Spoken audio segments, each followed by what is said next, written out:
A 347 run drubbing for England in the one-off test against India was the first test match in India for the women after 9 years at the DY Patil Stadium. But it was a very short and very quick end, just 3 days. In fact, not even 3 days, 2 days and 2 hours or 2.5 hours. I have Valkyrie Baines as usual with me to dissect the test match. Before getting into the teams, Val, the bigger picture, what does this result or this test match means for women's cricket? It suggests to both sides there's a lot of learnings to be taken from playing Test cricket. We all know that women's tests are still pretty few and far between, and not played as often as a lot of players would like. But every time they get a chance to do it, they learn something. I guess India unearthed some real interesting storylines there, some fresh faces. I mean, in tests when you don't play that often, you're always going to have debutantes and that kind of thing. But they unearthed great performances there. What did you make of their performance and who their superstars were? I mean, obviously Deepti we knew about, she's been around for a while, and Pooja, I guess they missed her through injury a lot, and she really performed for them on the last day. But what sort of things can they take from their performances and others going forward? I mean, the biggest of positive, of course, is Pooja Vastrakar. I mean, she's been riddled with injuries. That 2018 to 2020 phase where India desperately needed a bowler who can bat and who can not just bat but also score runs. She wasn't available. But this test match, I think, has shown one that she can last the distance, the length. In fact, the test match, and number two, also the importance, the balance that she lends to the side. Of course, the bigger positive is the emergence of Deepti Sharma. Everybody knew what she can do with the ball in white ball cricket.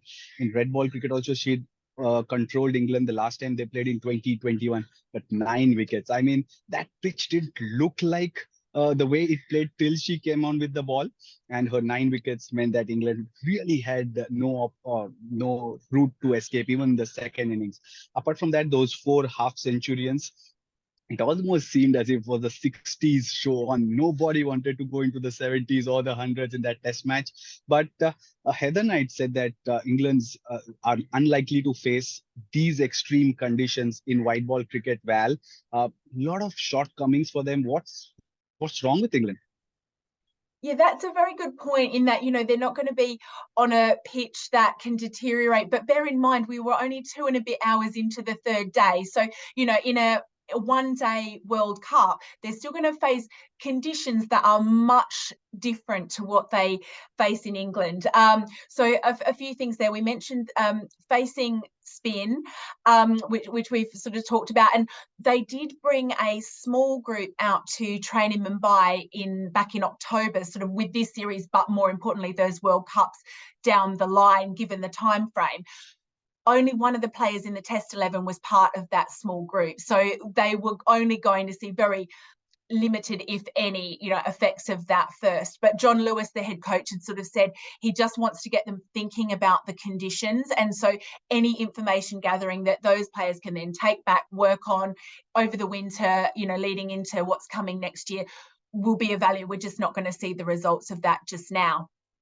You mentioned too, obviously, with the spin from the other side, from the bowling perspective, it was the off spinners that were actually, getting more of a result, or able to, use the pitch more in this match, as opposed to, the left armer like Sophie Eccleston, who had sort of a very rare off match. But, again, her in, these kind of conditions, albeit, over a T20 or 50 over match, there's going to be sort of considerations there.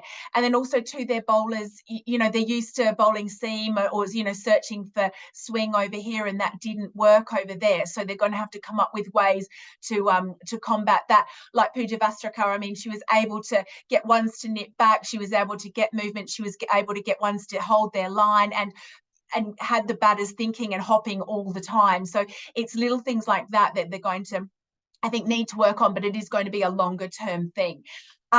Speaking of which, not so much of a longer term thing for India. They've got another test match coming up against Australia only next week at Wankhede Stadium. So we cannot wait to see if they can back up this performance there.